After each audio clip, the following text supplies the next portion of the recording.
아, 예, 안녕하세요. 예, 원재순입니다. 예, 많이 와주셨네요. 제가 이제 김천 이제 수도암이라는 이제 조그만 절에서 살고 있고요. 이제 하루 틈틈이 이제 시간이 남아가지고 글을 쓰게 된 것들이 이런저런 좀 조명을 받아서 출판이란 결과까지 나왔고, 그리고 출판을 했는데 이제 여러모로 평가도 좀 좋았던 것 같아요. 평단에서 평가도 좋고 읽어보신 분들이 좋게 봐주셔가지고 이렇게 촌에 사는 중 하나가 첫 책으로 교보문고 강연까지 오게 된 거는 참 좀 뭐 잘된 일이죠. 잘된 일이라고 생각하고 있고, 이렇게 연단에 서서 여러분들한테 이제 강연하게 된 지금 이제 기회 시간을 굉장히 고맙게 여기고 있습니다. 예, 또 오셨네. 예. 자, 그러면은 질의응답은 나중에 하기로 하고요. 바로 강연 들어가도록 하겠습니다. 혹시 제가 좀 미리 질문 좀 해드릴 수 있을까요? 여기 책을 한번 읽고 오신 분 가볍게 한번 손 한번 들어보실 수 있을까요? 예, 한 30%쯤 되는 것 같고요. 예, 이렇게 읽어보신 분들도 계시고 안 읽어오신 분들도 많더라고요. 제가 이제 강연 신청 이제 문을 보니까 그래가지고 어떻게 좀 맥을 잡아야 되나 하다가 지금까지 제가 강연이 약간은 좀 쉬운 강연이기도 했어요. 쉬운 강연이기도 하고 좀 신변잡기식 이야기인 면도 있었고 한데 제가 본래는 수행승입니다. 뭐 언론에는 게임하는 승, 뭐 뭐 세계 일주하는 스님, 뭐 이렇게 나오는데 본래는 수행승이고 수행승의 면모를 보여드리는 게 맞다고도 생각을 해서 이번 강연은 책의 전반적인 내용과 함께 이제 불교적인 이해 그리고 저희 어떤 수행 과정들을 약간씩이나마 이렇게 가미하면서 이렇게 하는 강연이 되지 않을까 싶습니다. 예, 강의 곧장 시작하겠습니다. 제가 불교를 아주 가볍게 단순하게 두 가지로 얘기합니다. 두 가지로 얘기하는데 그 두 가지가 뭐냐면은 고통의 생산과 고통의 끝남. 다 이것뿐입니다. 불교 되게 복잡하잖아요. 8만 대장경 나오고 2600년의 역사가 나오고 수많은 수행 정통이 나오고 공사상, 유식사상, 무슨 사상 엄청나게 나오는데 저는 결론적으로 말하자면 단 두 가지. 고통의 생산과 고통의 끝남. 이 두 가지만 말합니다. 근데 이거는 부처님이 사성제라는 걸 말씀하셨어요. 사성제 되게 이거 고등학교 때 윤리 때 다 배우거든요. 중학교 때도 배우나? 고진멸도. 제가 할 때는 다 배웠어요. 고성제, 집성제, 멸성제, 도성제. 예. 고진멸도인데 고통은 뭐냐면 고통이란 결과가 나온 거예요. 근데 고통이 왜 나올까요? 부처님이 말씀하신 고통의 이유는 뭘까요? 예, 여기 다 나옵니다. 집착 때문에. 근데 고가 나오게 된 거는 집착 때문이고, 그러면 고통이 끝나게 되는 것은 그것을 멸성제라고 표현했는데, 고통이 어떻게 하면 고통이 왜 끝나게 되느냐로 말하자면은 도성제라는 걸 말씀하셨어요. 이 도성제란 건 8정도입니다. 8정도. 정어, 정사유, 정견 뭐 해가지고 정의 총 8가지 내용이 있는데 이런 8가지 수행을 하게 되면 고통이 끝난다고 말씀하셨어요. 이것이 이제 사성제, 4가지 성스러운 진리라는 것이고 이것이 앞에 두 가지는 고통의 생성과 뒤에 두 가지는 고통의 소멸. 이렇게 두 가지를 얘기한 겁니다. 고진멸도 많이는 들어보셨는데 이거 잘 의미를 모르세요. 그래서 제가 부처님 당시에 왜 고진멸도를 이야기하셨는가 이렇게 적어 보았는데요. 그런데 이제 저는 이제 선승이라고 해요. 보통 절에서 선수행을 하는 스님을 선승이라고 합니다. 이제 형식적으로 제가 선원에 20안거를 놨어요. 현재까지. 현재 21안건째입니다. 20안거라고 한다면 여름과 겨울에 3개월 동안 이제 수행승들이 모여가지고 규칙적인 정진 스케줄을 잡아가지고 산문박 출입을 안 하면서 이렇게 정진하는 거를 이제 안거라고 불러요. 안거라고 부르는데 제가 지금까지는 20안거를 놨어요. 그러면 여름과 겨울이니까 총 10년을 놨습니다. 그러니까 10년 정도 선어에서 정진했다면 선승이라고 불러도 돼요. 예, 그렇게 했으니까. 근데 이제 제가 조명을 받은 거는 세계일주한 스님, 게임하는 스님, 여자친구한테 얻어맞은 스님 이렇게 조명을 받았어요. 예, 근데 그것도 나쁘지 않다고 봐요. 예, 인지도가 워낙 없으니까 그런 식으로 이제 끌어당기고서 슬쩍슬쩍 딴 얘기도 해줘도 나쁘지 않다고 보고 있고, 그런 식으로 해서 선 수행을 했지만 선의 공부 방법은 팔정도 수행이 아닙니다. 선불교는 좀 의심이라는 걸 좀 기반으로 해서 수행하는 불교였어요. 이제 여러분들 많이 아시겠지만 이제 2조 해가와 보리달마, 1조 초조 달마와의 이제 대화가 있었는데 해가 스님이 뭐 마음이 불편합니다. 그 마음을 달마 스님께서 그 마음을 가져오느라 하니까 마음을 찾을 수가 없습니다. 그러니까 네가 네 스스로 마음을 편하게 하였느니라 하고서 이런 대화가 있어요. 마음을 찾으려고 했는데 마음을 찾을 수가 없어요. 도대체 이 마음이 어딨지 하는 과정을 거치셨을 거예요, 해가 스님도. 그런데 마음을 찾을 수 없다는 데서 오히려 편안해졌어요. 마음이란 걸. 뭐 있다고 생각했거든요. 실체가 있다고 분명히. 근데 나중에 알고 보니까 찾을 수가 없으면서 오히려 편안해졌다고 해서 이걸 안심법문이라고 합니다. 남학회양 같은 경우에도 그래요. 육조 해능 스님이라고 되게 육조 단경이란 걸 쓰신 선불교 당시에 굉장히 유명한 어른, 이제 큰 선지식 분이 계세요. 근데 남학회양 스님한테 공부를 점검받으러 갔어요. 그런데 어디서 왔느냐, 뭐 숭산에서 왔습니다. 무슨 물건이 이렇게 왔는고라고 물으니까 남학회양 스님이 무슨 물건? 자기를 물건이라고 표현했잖아요. 자기를 물건이라고 표현했는지 아니면 다른 것을 물건이라고 표현했는지 모르겠지만은 여하튼 걸려버렸어요. 거기서 답을 못 해버렸어요. 그러니까 남학회양 스님이 돌아갔어요. 말을 못하고 8년 동안 열심히 수행해서 다시 돌아왔습니다. 똑같이 물으셨어요. 육조해능 스님이 어디서 왔는가 하니까 숭산에서 왔습니다 한 거예요. 그러니까 무슨 물건이 이렇게 왔는고라고 하니까 그 다음에 대답한 거 아시는 분들 계시죠? 모르시나요? 알아도 이제 아는 척 안 하시죠. 예? 설사 한 물건이라고 해도 옳지 않습니다라고 대답했어요. 그 한 대답으로 깨달음을 인가받았습니다. 이건 물건이라고도 칭할 수가 없는 거예요.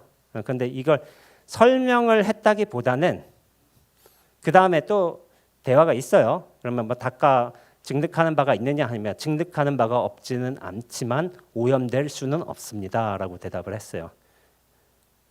그러면서 역대의 부처와 조사가 너와 같았고 또한 나와 같았고 동일하다 이렇게 해가지고 인가를 해주셨다는 게 있는데,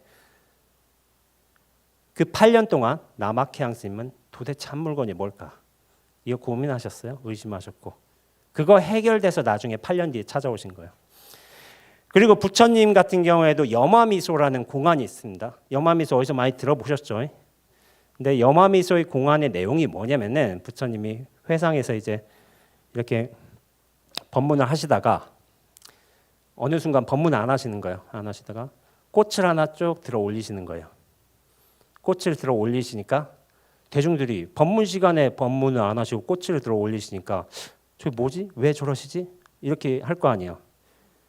근데 그 중에서 유일하게 가섭, 마하 가섭 존자만 미소를 보였어요. 그 쓱 올리신 거에 대해서 미소를 보였어요. 이것이 이제 부처님에 관한 이제 세계 공안 중에 삼처전심이라고 해서 세 군데서 마음을 전했다는 데서 마하가섭한테 그 중에 첫 공안 염화미소입니다. 들어만 보셨죠? 염화, 집을 염자, 꽃화자. 꽃을 집어들었고 마하가섭이 미소를 보였다. 그런데 꽃을 집어 올린 거하고 미소를 보인 거하고 뭔 상관이지? 왜 꽃을 들어 올렸으며 거기에 의한 대답이 왜 미소였지? 이것이 무슨 상관이지? 하고 의심하는 게 염화미소 화두의 수행법입니다. 이 세 가지는 다 의심이란 공통점이 있어요. 의심이라는 공통점. 이게 선불교는 어떻게 보면 의심이라는 수행 방법을 취했습니다. 과거는 팔정도라는 과거에는 이제 부처님 당시엔 팔정도라는 수행법을 알려주셨지만 그것이 나라와 풍토와 사람들과 여러 역사적 변이 과정을 거치면서 의심이란 방법이 어떻게 보면 송대 이제 1000년 전에 때 많이 고안이 된 거예요. 근데 그 전에도 의심은 있었어요. 의심 여러분들 의심 많이 가지고 있을 거요. 그런데 선불교 공안 중에서 가장 유명한 의심은 이먹고입니다. 이먹고. 이먹고. 이게 경상도 말이죠. 이먹고. 이거 들어보셨죠? 예, 이먹고. 근데 이거 뒤에도 여러 기본 질문들이 많이 있어요. 그 가장 기본적인 질문은 뭐냐면은 제가 볼 땐 나는 누구지? 나는 뭐지? 이거 가장 보편적인 질문이에요. 이건 성공안이기도 하지만은 그런데 나는 뭐지? 나는 누구지? 라는 질문이 이 먹고라는 질문하고 다르지는 않다고 생각을 해요. 저는 나도 이런 대상이 될 수 있잖아요. 나는 누구지라고 할 수도 있지만 나 또한 대상이 될 수 있어요. 어떻게 보면 그게 수행하는 바른 자세예요. 내가 중심으로 보려는 게 아니라 나 또한 대상이 될 수 있다는 걸 인정해 주는 것. 이 먹고라는 수행이 있습니다. 그런데 이제 이 먹고라는 수행은 특정한 이가 아니에요. 근데 뭐 이거 소리가 날 수도 있고 이렇게 저 불빛이 날 수도 있고 이렇게 뭐 어떤 뭐랄까 저런 뭐 우리가 촉감을 느낄 수도 있잖아요. 이런 뭐 의자 앉은 촉감이라든지 어떤 뭐 테이블을 만진 촉감, 이 먹고 이런 것일 수도 있는데 어떤 전통적인 선공안의 방식으로서는 공안 수행 방식으로서는 느끼는 이것, 보는 이것 이게 뭘까? 이런 거예요. 대상의 이가 아니라 도대체 무엇이 이를 감지하고 이거 보고 느끼고 하는 걸까라는 게 이먹고 공안의 어떤 방식이기도 해요. 그런데 이를 어떤 특정한 대상이나 물건, 상황 같은데 정해둔 게 아니에요. 전체로서의 어떤 알 수 없는 이먹고 도대체 이게 먹고 이게 이먹고 공안의 이제 수행 방식입니다.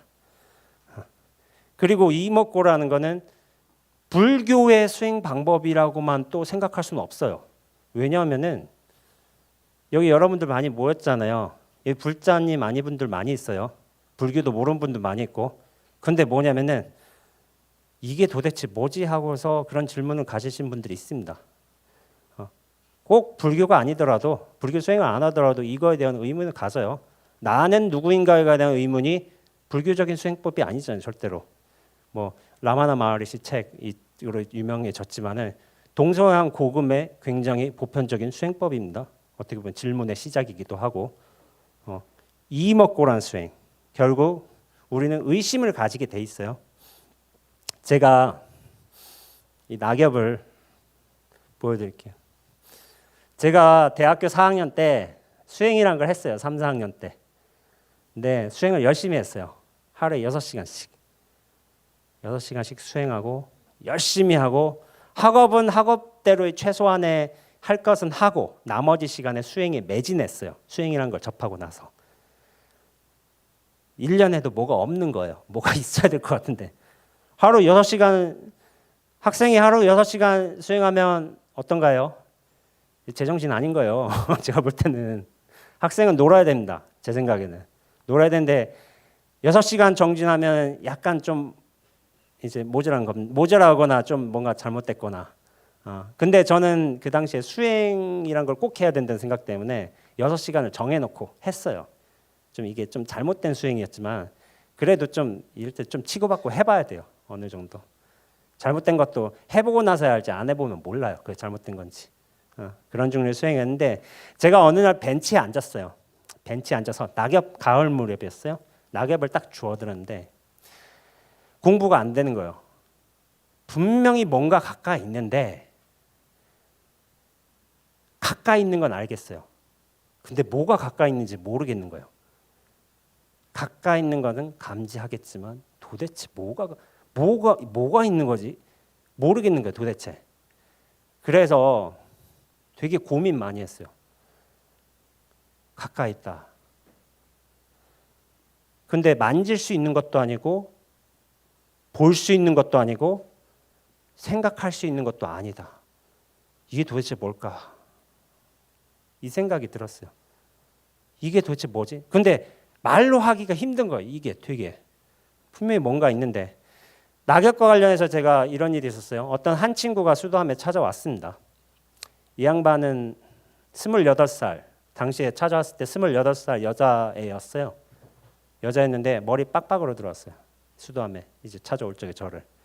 근데 이 친구가 28살 여자 친구가 이제 뭐 머리 빡빡으로 오기가 힘들잖아요. 근데 와가지고 저한테 이제 이런저런 질문을 많이 했어요. 보통 머물 적에 보름씩 머물었나? 보름씩 머물고 아침마다 커피 제가 고정적으로 그 당시에는 고정적으로 아침 7시부터 8시까지 커피를 마시고 12시부터 12시 반 1시까지 같이 산행을 하고 이거 2개지만 딱 이제 나머지는 너 알아서 하세요. 뭐 이런 게 살았어요. 그랬는데 이 친구가 언젠가 저한테 질문하는 거예요. 스님 진리가 뭐예요? 라고 한 거예요. 진리가 뭐예요? 하고서 제가 낙엽을 줬어요. 주워가지고 낙엽 하나 주워가지고 만져보라고 했는데 제가 쓱쓱 만져보고서 건네줬어요. 그러니까 그 친구 낙엽 만져보고 쓱 만져보는 거예요. 그런데 별 반응이 없는 거예요. 그래서 제가 낙엽을 이렇게 다시 돌려바꿔서 낙엽이 이렇게 달랑달랑 매달려 있는데 헝겊에서 톡 떨어뜨렸어요. 그러니까 그 친구가 온몸에 소름이 돋아버렸어요. 왜 소름이 돋았을까요?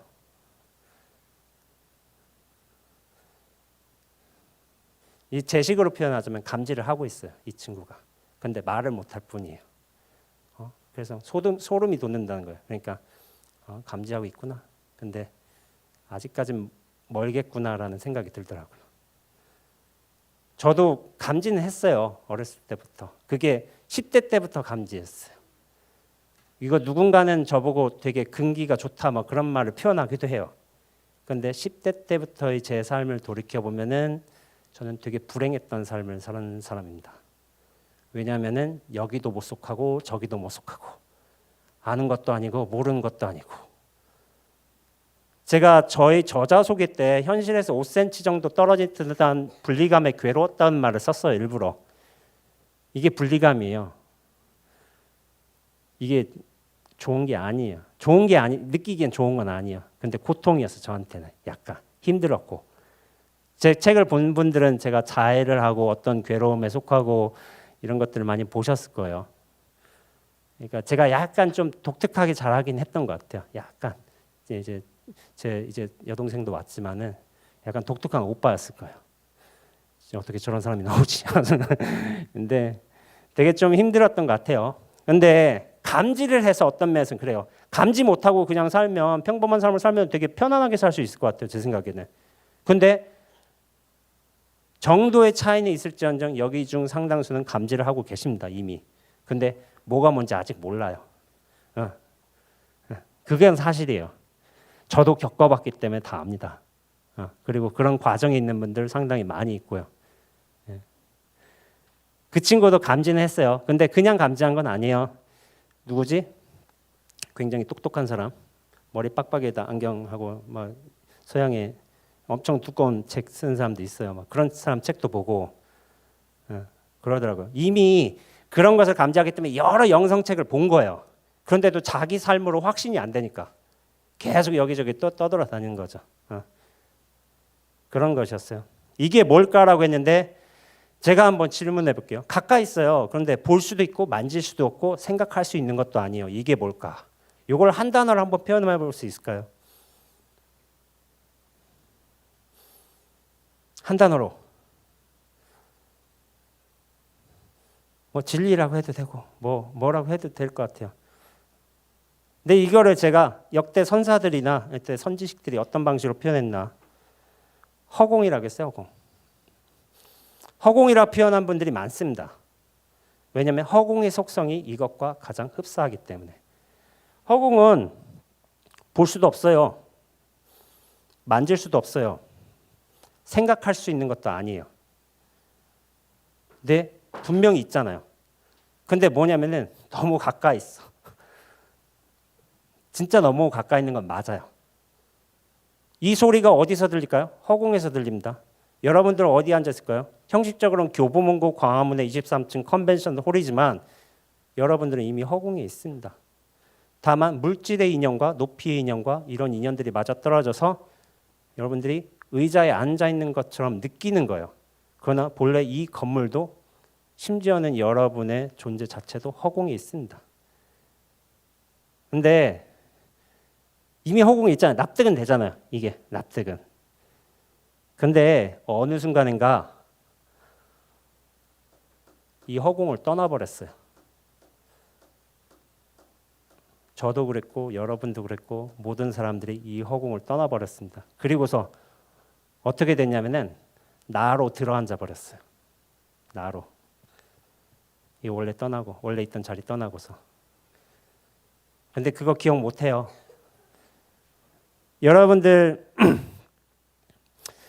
허공에서 이 소리도 나고 건물도 있고 바라봄도 있고 느낌도 있고 생각이 있고 모든 것들이 다 드러나게 되는데 그것을 언제 떠났느냐? 언제 떠났을까요? 제가 언제 떠났냐 하기 전에 강의 내용대로 죄송합니다. 모든 것들은 허공 이 자체에서 어떠면 변화하면 내용물입니다. 내용물인데 그러나 우리 이 바탕처럼 있는 허공은 애초부터 변할 수 있는 뭐가 아니에요. 허공을 비유로 들자면. 그래서 황벽희운 스님이라는 분께서 부처님의 참된 성품은 허공과 같다라고 했어요. 허공이라고 한 건 아니고 허공과 같다라고 했어요.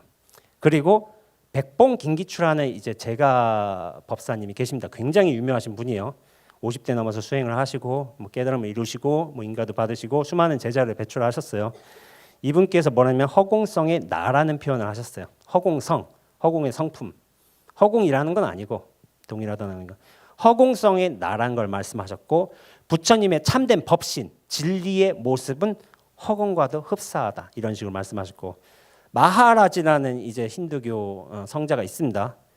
어떤 것이 나타나고 존속하기 위해서는 절대의 허공성이라는 배경이 있어야 된다. 이 배경이 진정한 나다라고 했어요.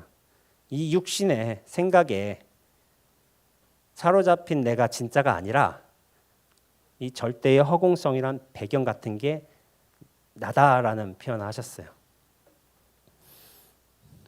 그런데 우리가 그 모든 고통을 언젠가부터 이제 고통을 느끼기 시작하는 거예요. 우리가. 근데 그 고통을 언제부터 느꼈는지 기억도 안 나요. 사실은. 근데 여러분들 다 고통이 있습니다. 고통이 있고 모든 사람들은 다 고통을 가지고 있습니다.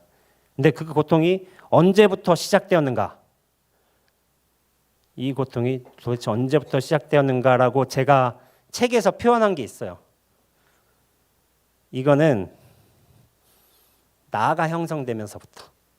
나가 형성되기 전에는 고통이 없습니다.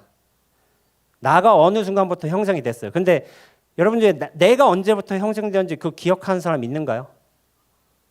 없을걸요? 저도 기억 못하고 아무도 모릅니다.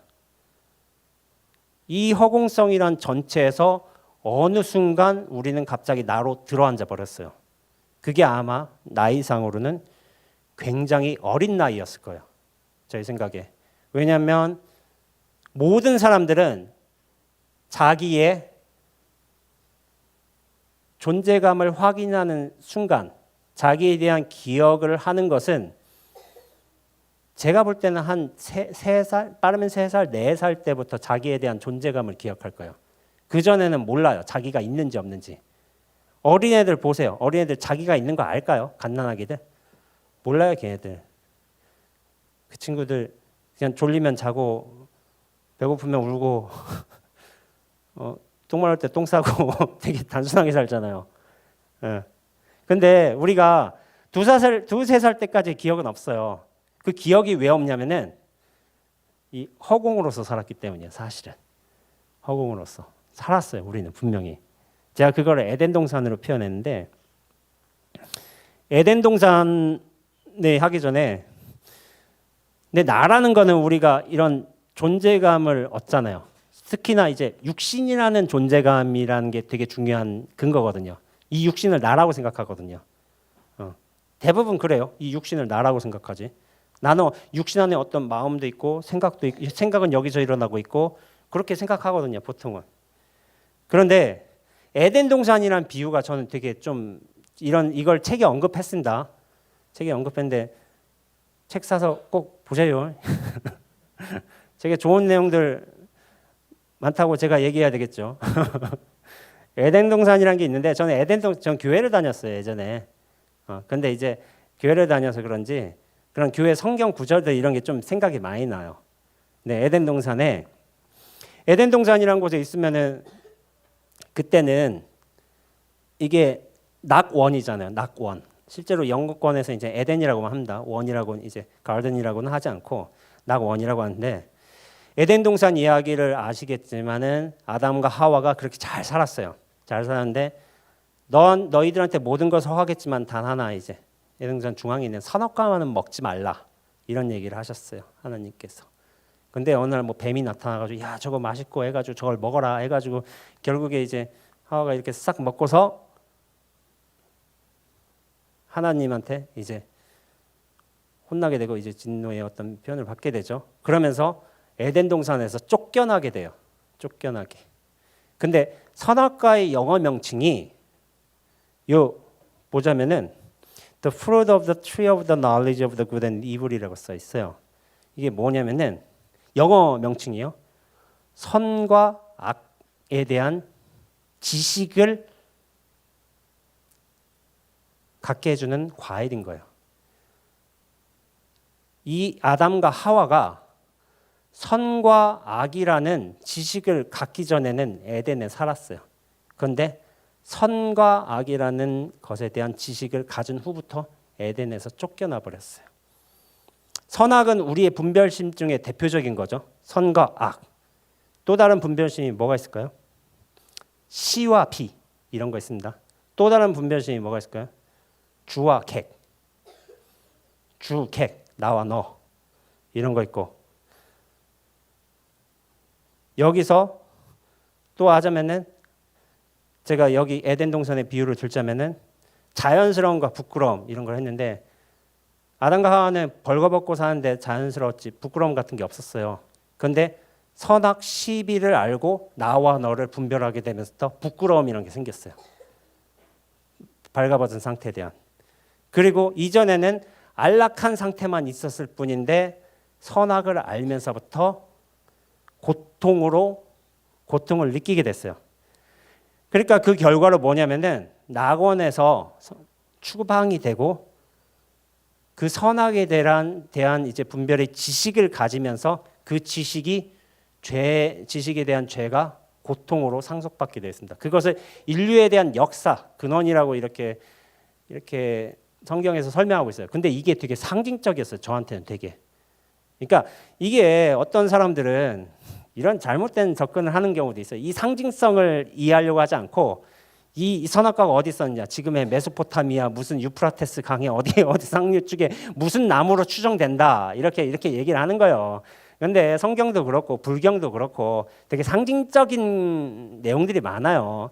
그 상징을 상징으로 해야지. 그런데 부처님이 뭐 태어나셔서 7발짝 걸어가지고 뭐 천상천하 유아독존 그런 말씀을 하셨겠어요 실제로. 그런데 그것이 상징적인 의미가 있단 말이에요. 그렇게 해석해야 되지. 그렇게 하면 안 돼요. 근데 이제 그런 나무를 찾겠다고 나무를 먼저 규정하겠다고. 그러나 진짜 중요한 거는 선악을 분별해주는 나무, 과일을 먹으면서 인류가 왜 고통이 생겨나는가? 분별의 고통은 분별은 고통을 낳습니다. 분별 안 한 사람 고통 없어요. 애들 보세요. 애들 자기 기저귀에 똥 쌌다고 괴로워하나요? 부끄럽다고? 안 하잖아요. 배고픈 거 지금 배고플 시간인데 배고프다고 우는 게 부끄럽나요? 아니죠. 자기에 대한 존재감이 없어요. 애는. 존재감이 없습니다. 다만 인연에 반응한 거예요. 배고프니까 울고 졸리니까 자고 장이 찼으니까 똥 싸고. 그런데 어느 순간부터 나가 생성돼요. 선악이 생기는 때 주객도 같이 생깁니다. 시비도 같이 생깁니다. 자연스러움과 부끄러움 같이 생겨요. 애들 나중에 몇 살쯤 되면 부끄러운 거 알아요. 빨가벗는 거. 그거 내가 형성됐기 때문이에요. 내가 형성되지 않으면 부끄러운 거 모릅니다. 근데 어느 순간부터 우리는 이 에덴 동산을 떠나서 나로 들어앉아 버렸어요. 이게 고통의 시작입니다. 나란 존재가 어떻게 보면. 그러면서 나를 주인으로 삼아버리고 나를 형성하고 좀 더 그럴듯한 나로 형성하고 나를 축적시키고 나를 꾸미기고 나를 발전시키게 한 작업들을 우리는 여러분들의 나이에서 두세 살 뺀 나이만큼 기간만큼 한 겁니다. 이게 오래됐어요. 오래.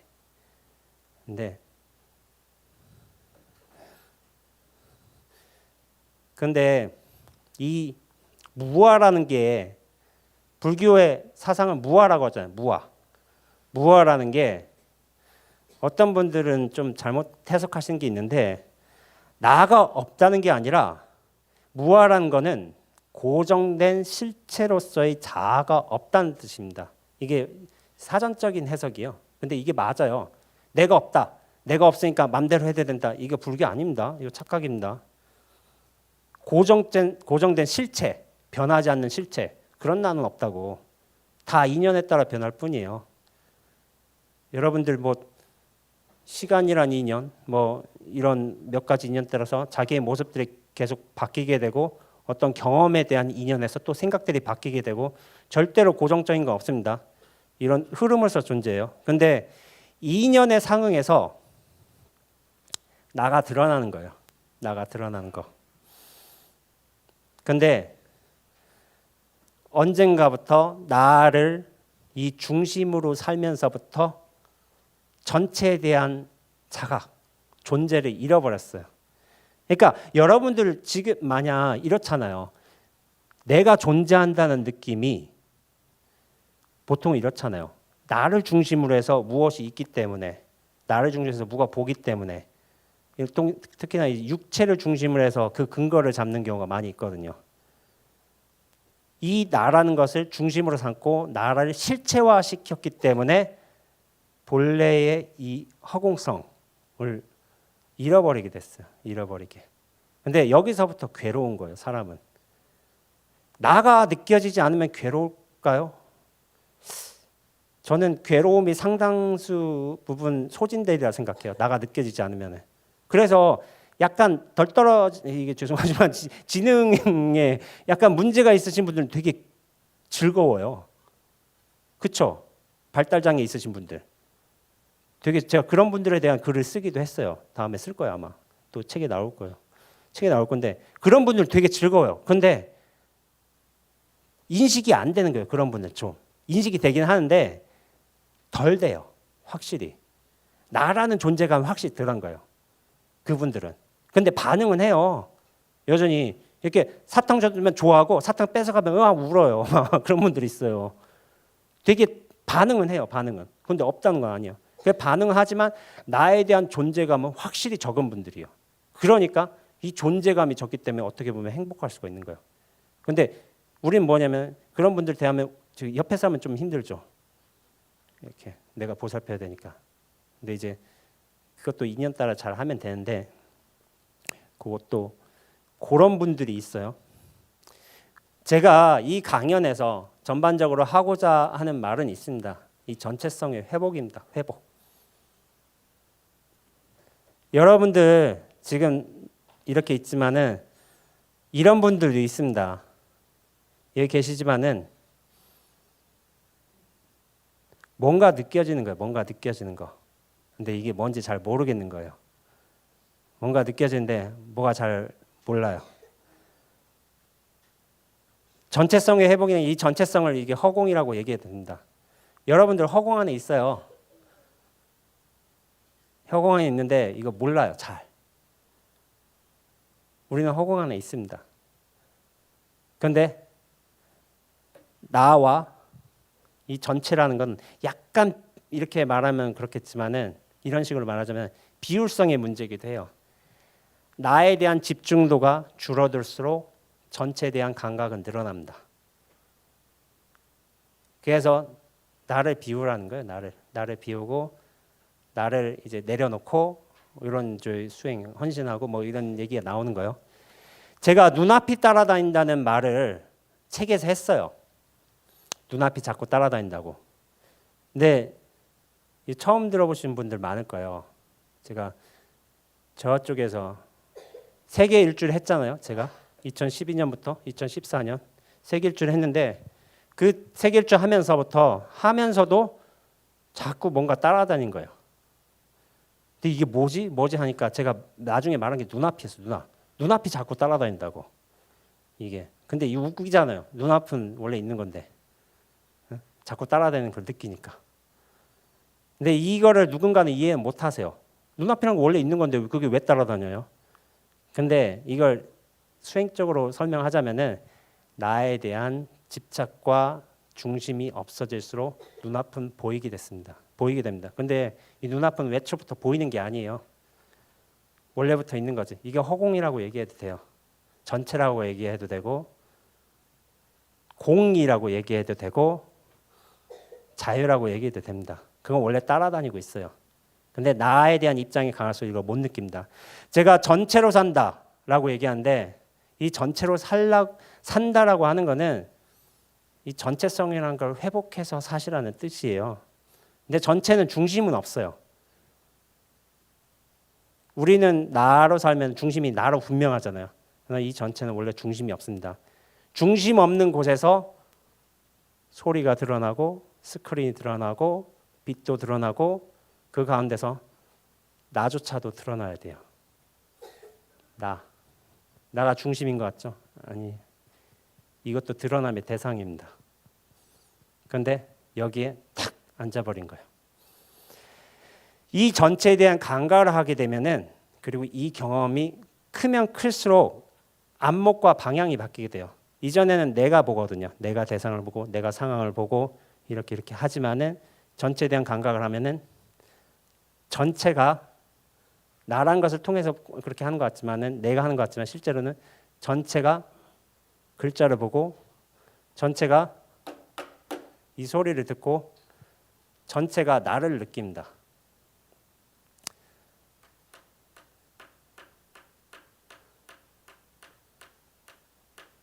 이거 분명 되는 분들이 있어요. 근데 됐다 안 됐다 해요. 보통은. 이걸 알아차림이라고 하기도 해요. 선불교 수행에서. 선불교 아니라 윗바사나 수행에서 알아차림. 근데 그게 의식적인 노력이에요. 알아차림은 의식을 하든 만 하든 원래 되는 거예요. 원래. 그래서 제가 윗바사나 수행을 해본 적이 없습니다. 근데 알아차림이 끊겨요. 마지막에는. 결국에는. 왜냐하면 이건 하고 말고에 관계된 게 아니에요. 처음부터. 그러나 그런 거라도 하지 않으면 이런 게 있다는 걸 어떻게 알겠어요. 그래서 어쩔 수 없이 이제 의식적으로 수행하는 과정이 필요하긴 합니다. 해가지고. 그런데 그러할 적에 나라는 것에 대한 집중도와 중심이 사라질 적에 나를 인연에 따른 드러남, 흐름으로서의 노릇으로 제가 책에서 줄곧 얘기해 왔습니다.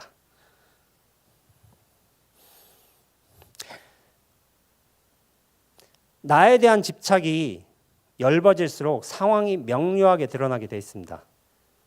이전에는 내가 상황을 선택하려 하고 상황을 바꾸려 하고 이렇게 하지만 상황 순간순간이 명료하게 보여요. 이제 드러나요. 그런데 그런 상황이 명료하게 보일수록 어떤 나의 분별 집착은 훨씬 줄어들게 됩니다. 이게 같이 가는 건데 그래서 우리가 나를 기준으로 살 때는 모든 문제들이 많이 보여요. 근데 나에 대한 집착이 줄어들면 전체의 어떤 상황으로 보이게 돼요. 상황으로 보이게 되고 그리고 문제는 해결해야 되는 것이지만 상황은 그런 전체의 관점에서 볼 때는 그것에 대응이 있어요. 올바른 대응이 무엇이냐 이렇게 하게 됩니다. 그러면서도 나는 이렇게 얘기도 해요. 말들 통해서 얘기도 하고 여러분들 보기도 하고 똑똑똑 두들기도 하고 온갖 일을 다 합니다. 다만 나에 대한 실체성을 가지지 않는 것이고 나에 대한 인연의 흐름을 허용하는 거예요. 그런 식으로 바뀌게 됩니다. 그리고 그래서 대상은 우리는 그래요. 자꾸 나로 들어앉으면 대상으로 파악하려고 해요. 그리고 그 대상을 바꾸려고 해요. 대상을 바꾸려고 하는 게 우리들의 기본적인 욕망이에요. 얼마 전에 제가 뭐 학부모님들 만났는데 아들을 자꾸 뭐 하려고 하시는 거예요. 아들이 자꾸 기타 배우겠다고 그게 마음에 안 드신 거예요. 그래서 제 젊어서 좀 젊은 나이에 좀 해볼 수도 있지 기타 배울 수 있는 거. 그래서 그거에서 뭐 해 먹고 살 거냐고 이렇게 막 하더라고요. 너 몇 살이냐고 하니까 20살이래요. 아 20살에 기타 배울 수도 있지. 아 그게 뭐가 잘못돼서. 근데 이 어머니는 이해를 못 하는 거예요. 그거에서 뭐 먹고 살 거냐고. 근데 사실은 아들이 먹고 사는 건 지의 일이지 자기 일 아니에요. 사실은 지가 알아서 사는 거지. 그러나 어머니의 어떤 약간 좀 이게 좀 말하기 애매하지만 어머니는 곧잘 대상한테 가 있어요. 아들, 딸. 이게 되게 강해요. 아버지에 비해서 강해요. 곧잘해서 곧 내 한 몸처럼 인식이 되는 거예요. 그래서 그러니까 고민과 걱정이 되게 많으신 거예요. 아버지는 약간 무관심한 사람들도 많고. 그런데 우리가 자꾸 대상을 실체화할수록 그걸 대상이 실체화됐던 건 나가 실체화됐다는 거예요. 나가 실체화된 만큼 대상은 실체화됐고 나가 비어진 만큼 대상조차도 비어집니다. 대상조차도 비어질 적에 뭐냐면 이 전체에 대한 인식을 하게 되어 있습니다. 이 전체에 대한 전체는 비어 있음이에요. 비어 있음. 나에 대한 존재감이 작아들수록 이 전체에 대한 인식을 하게 돼 있어요. 제 책 중에 여인숙이라는 시가 있습니다. 루미라는 신비주의 시인이라고 해요. 저희 이 시밖에 모릅니다. 루미의 시. 이 시밖에 모르는데 제 책을 안 봐요. 사실은. 책을 안 봐서 잘 몰라요. 근데 이거 유명한 시예요. 이걸 읽어보겠습니다. 인간이란 존재는 여인숙과 같아서 아침마다 새로운 손님이 도착한다. 기쁨, 우울함, 야비함, 그리고 어떤 찰나의 깨달음이 예기치 않은 손님처럼 찾아온다. 그런데 거기서 얘기하는 거예요. 그 모두를 환영하고 잘 대접하라.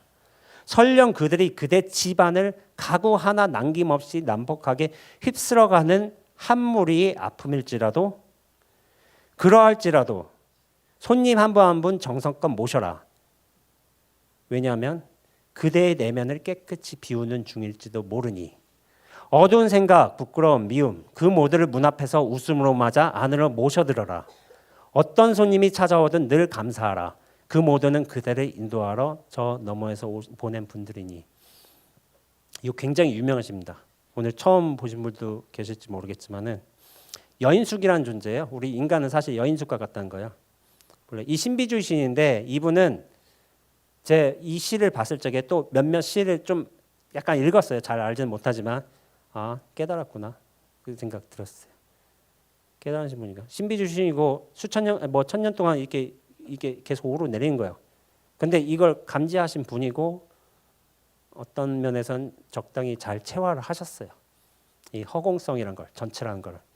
인간이라는 존재는 여인숙과 같다는 거예요. 비어 있다는 거예요. 손님은 여러 손님이 올 수 있잖아요. 여러 손님이 오는데 손님 왔다 가요. 근데 자기는 받아들이고 보내드린 역할밖에 안 해요. 거기에 대해 취사 선택 안 합니다. 분별하지 않습니다. 다만 모든 손님이 오고 가게끔 자기는 비어있는 통로와처럼 여인숙처럼 있을 뿐이에요. 그런데 예기치 않는 기쁨, 우울함, 야비함. 그런데 뭐냐면은 우리들은 그 중에 손님들 중에 좀 좋은 손님만 고르려고 해요. 나한테 행복을 주는 거, 만족을 주는 거. 아들이 의대 들어가는 거, 기타 배우면 안 돼. 이런 거 해가지고 취사한테 가려고 하잖아요. 그리고 돈을 내가 버는 건 중요하지만 돈을 누가 뺏어가는 건 또 싫어.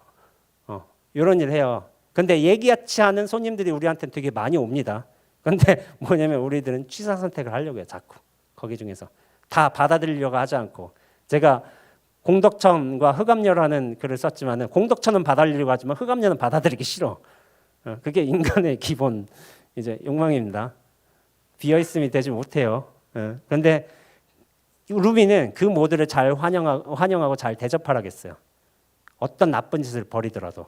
근데 왜 그러냐면은 다 모시라고 했어요. 왜? 다 모시는. 이게 중요해요. 그대를 인도하러 저 너머에서 보낸 분들이니. 이게 우리가 순한 좋은 일이 있을 때는 진리를 인식하지 못해요. 있는 면도 있어요. 근데 나쁜 일이 생각하면 이제 고민들이 많아져, 생각도 많아지고. 근데 그런 것들이 어떤 우리가 고통받는 일도 고통에 대한 고민을 하면서 내가 뭘까라는 고민도 하게 되는 분들이 경우도 있어요. 이 고통이 뭐지? 나는 왜 괴로울까? 여기 중에 오신 분들 중에 이런 강연 신청 내용 중에 나는 왜 이렇게 괴롭지? 괴로움의 삶을 살아야 되지? 이런 분들 많이 있었어요. 도대체 이유가 뭘까? 근데 괴로움에 이런 질문을 드리고 싶은 거예요. 강연자 신청분들 사연이 답을 찾고 싶다. 가르침을 얻고 싶다. 고통에서 벗어나고 싶다. 번뇌하고 싶지 않다. 에고에 흔들리지 않는 셀프를 찾고 싶다. 왜 셀프라는 말씀을 쓰셨는지 잘 모르겠지만은 뭐 변하지 않는 근원의 어떤 거를 찾고 싶다. 그런 뜻이시겠죠. 허무함에서 벗어나고 싶다. 균형을 잡고 싶다. 편안히 주체적으로 살고 싶다. 어떻게 하면 속지 않을까? 이런 질문들 많이 하셨는데 제가 드리고자 하는 말씀은 여러분들이 취사 선택을 하려는 게 아닌가? 그것 때문에 괴로운 게 아닌가? 고통을 보내고 싶은 거죠. 고통을 맞아들일 생각은 없으세요? 혹시? 이거 뭐지? 받아들이고 나를 불편하게 하니까 허무함에서 벗어나고 싶다. 허무함에 들어가 볼 생각은 없으세요? 한번? 이거 뭐지? 이런 내용물들을 취사 선택하지 않고 이거 뭐지? 하는 방식으로 들어갈 수도 있는 거예요.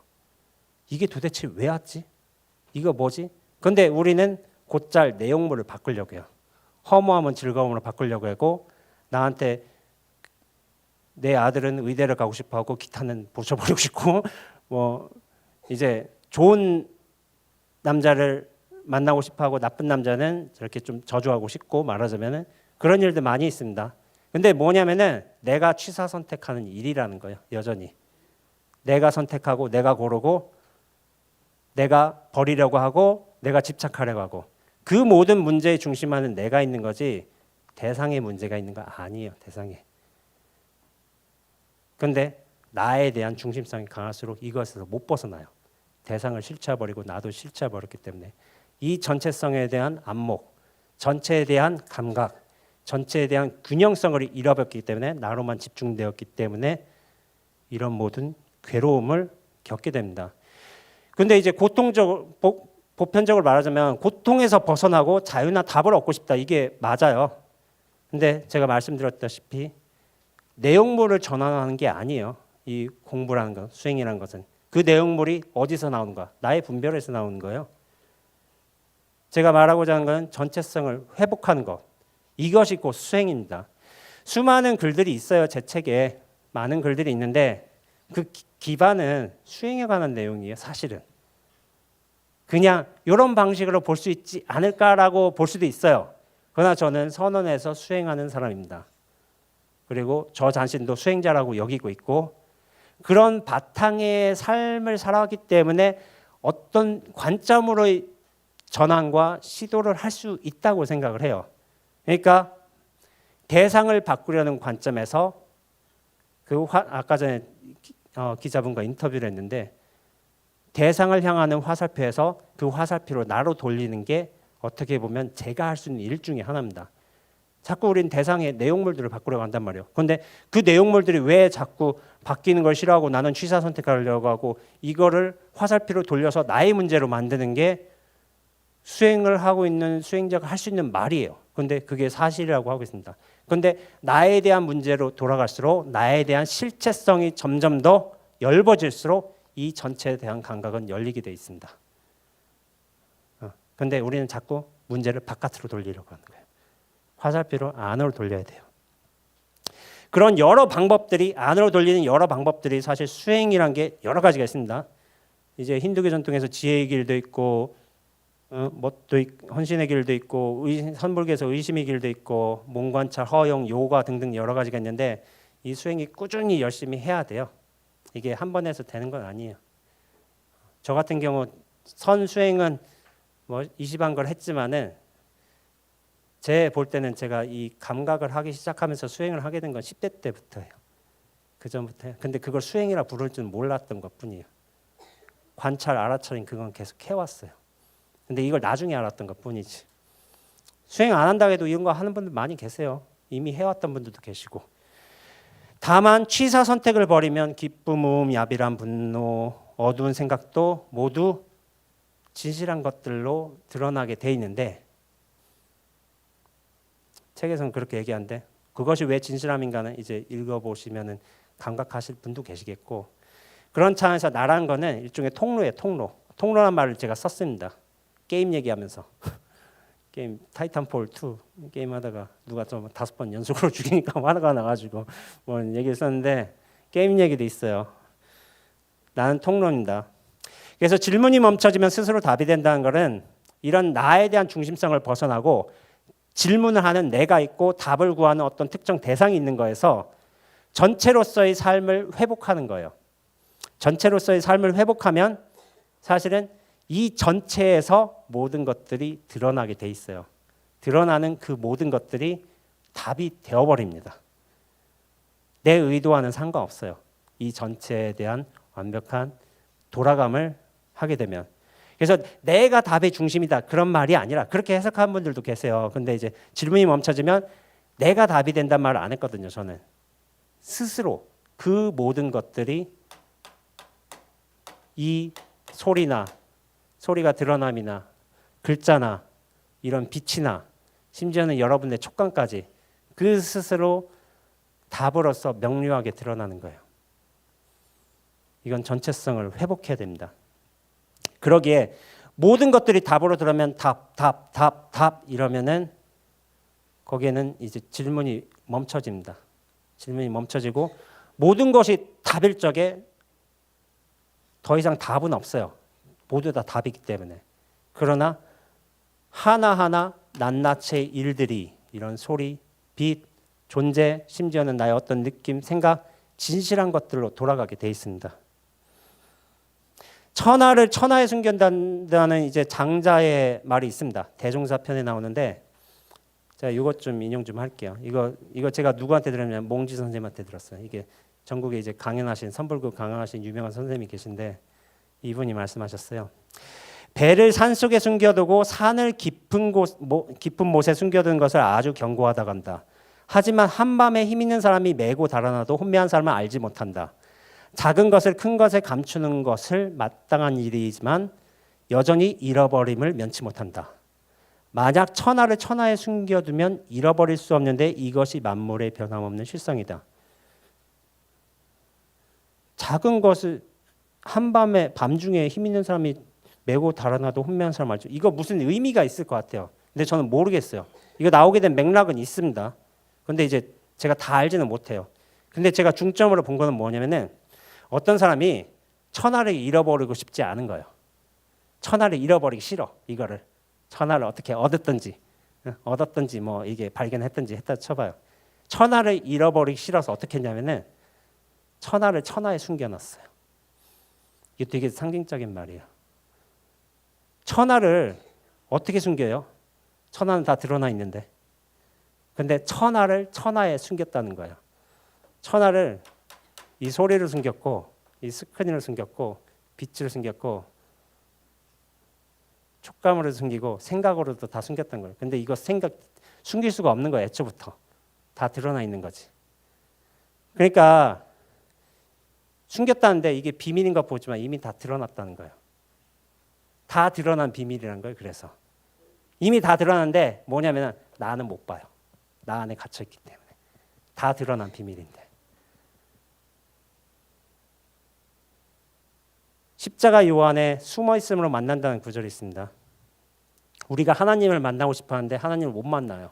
기독교인 된 분들. 그런 분들. 이게 제가 본 구절인데 그 이유는 그분께서 숨어 계시기 때문이며 동시에 그분을 만나고 느끼기 위해 내 자신이 숨지 않기 때문이다.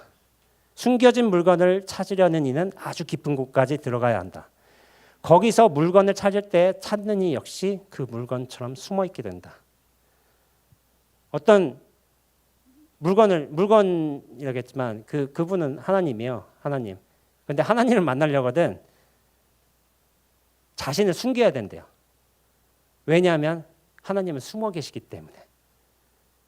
나를 가지고는 만날 수 없다는 거예요. 나를 갖추고 나를 유지하고 내가 어떤 대상으로서의 하나님을 지식으로서 알고 소유하고 느끼고 이렇게 할 수 있다는 게 아닌 거예요. 그분이 숨어 있기 때문에. 근데 그분을 만나려거든 깊은 곳까지 들어가서 같이 숨어 있어야 된다는 거예요. 숨어 있음과 숨어 있으면 만납니다. 허공과 허공은 곧잘 만납니다. 만나고 할고 말 것도 없어요. 이미 허공이었기 때문에. 이미 숨어 있음이었기 때문에. 이 숨어 있음을 어떻게 보면 현자, 도덕경, 노 선생께서 이제 현자를 자주 쓰셨는데 저는 이 자가 생각이 나요. 어두울 현자. 이게 숨어 있는 거예요. 근데 이게 색채상으로 어둡다는 게 아니에요. 밝고 어둡고. 안 보인다는 거 눈으로. 인간의 눈으로. 이 어떤 영적인 눈을 떠야지만 보인다는 거예요. 이걸 제3의 눈이라고 할 수도 있고 숨어 있음이 될 적에야 비로소 숨어 있음을 만나는 거예요. 이건 되는 문제지 찾고 구하고 쌓는 문제가 아닌 거예요. 됨이란 건 이거는 비어 있음의 문제예요. 비어 있으면 숨어 있으면 곧잘 만납니다. 진리든 허공이든 그것이 하나님이든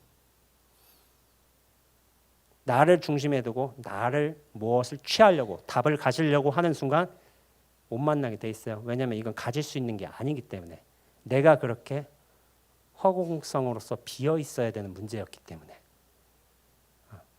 그래서 하나님은 형상이 없습니다. 목소리도 없어요. 그게 허공성이에요. 형상과 모형성을 잡을 수가 없는 거예요. 이건 애초부터. 류안지의 석정이라는 곳입니다. 여기 가보신 분. 교토의 류안지 석정. 몇 분 계시죠? 류안지 석정에 보면은 여기 돌 15개가 있어요. 15개가 있는데 어느 자리에 앉아도 우리가 볼 수 있는 돌은 14개입니다. 어느 자리에 앉아도. 이거 어떤 선사가 공안을 만들어냈어요. 그럼 나머지 하나의 돌, 보이지 않는 돌은 어디에 있는가? 이 공안을 만들어낸 거예요. 그럼 이제 사람들이 여기서 어느 자리에 앉아있지만은 돌 14개밖에 못 봐요. 15개가 있지만. 이 나머지 하나의 돌은 어디 있는가? 이 공안을, 좋은 공안을 만들어냈어요. 제가 보기에는. 그러니까 사람들이 다 여기 앉아서 생각하고 있는 거예요.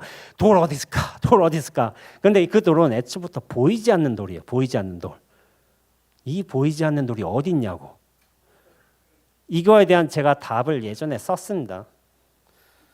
뒤에 석정 뒤에 가면은 돌 정원 뒤에 가면은 이렇게 대나무 관을해서 물이 졸졸 흘러요. 졸졸졸 여기 있다. 그래서 이 보이지 않는 돌 여기 있다. 돌을 모양으로서 찾으려고 하면 안 돼요. 처음부터. 소리로 찾으려고 해서도 안 돼요. 이 돌은 모양도 없고 소리도 없어요. 그러나 모양도 소리도 없기 때문에 그 모든 인연에 맞춰서 모양과 소리로도 드러날 수 있습니다. 이 보이지 않는 돌의 자유자재한 능력이에요. 모든 방식으로 다 나타나요. 심지어는 나로도 나타날 수가 있어요. 내가 그런 진리다 이런 어떤 생각이 아니라 나조차도 진리의 한 모습인 거예요. 천하에 숨겨놨다고 하잖아요. 숨겨놓을 수가 없어요. 졸졸졸 이거 숨겨놓을 수가 없습니다. 이게 왜 드러난 비밀이라고 하냐면은 숨길 수가 없기 때문이에요. 저 돌에서 찾는 거는 그 하나의 보이지 않는 돌을 찾는 이제 시행착오예요. 시행착오. 진정한 돌은 졸졸졸 여기 있습니다. 그러나 여러분들께서 좀 안목이 있으시고 마음이 열리신 분들은 졸졸졸해도 없다 해도 틀린 말 아닙니다. 요 나뭇바닥에도 있고 저 푸르른 잎사귀에도 있고 저 봄날의 햇빛에도 있는 거고 모든 것이 다 답으로 드러나면은 그것이 답임을 알면은 더 이상 질문 안 하게 돼요. 답을 누릴 뿐입니다. 질문에 허덕이는 게 아니라. 진정한 용기는 나를 지키는 용기가 아니라 나를 놓아버리는 용기라고 제가 글에 썼습니다. 여러분들이 이제 나를 지키면서 좀 더 그럴듯한 나, 좋은 대답을 찾고자 하시는 분들이 계실지도 모른다는 생각을 하게 돼요. 그러나 그것의 방향성은 뭐냐면은 나를 채우고 좀 더 그럴듯한 내용물들을 가지고서 이렇게 살아가고 하는 게 아니라 오히려 비울수록 자유로워지는 일이에요. 이 공부는, 수행이라는 거는. 제 책이 많은 글들이 사실은 그것에 관한 이야기들입니다. 그래서 제가 마지막으로 드린 말씀은 부디 나 안에 갇혀 살지 마세요라는 말씀을 드리고 싶습니다. 나 안에 갇혀 살면 되게 고통스러워요. 뭐를 쌓아야 되고 그럴듯하게 꾸며야 되고 여기서 좀 더 그럴듯한 내가 돼야 되고 뭔가 실체를 만들어야 되고. 근데 그래서 제가 전체로 사세요란 말을 많이 드립니다. 저를 찾아오는 분들께. 부디 이 전체성을 회복하시라고, 여기를 다시 돌아가시라고, 원래 있던 에덴 동산 다시 돌아가시라고, 이런 말씀 많이 드려요. 근데 이 전체로 산다고 해도 이 흐름이 분명하게 드러나게 돼 있어요. 이 소리로서, 이런 존재로서, 어떤 이 화면으로서, 이런 허공 속에서 있는 교보문고로서, 이런 자료로서 모든 것은 분명하게 드러나 있어요. 이게 진리가 이렇게 드러나는 모습들인 거예요. 이걸 부정할 필요는 없어요. 다만 인연에 알맞게 잘 노릇하고 잘 흐르면 됩니다. 그 문제밖에 없어요. 전체성을 회복하시라는 거, 전체로 사시라는 거, 나 안에 갇혀 살지 마시라는 거. 이렇게 강연을 마치도록 하겠습니다.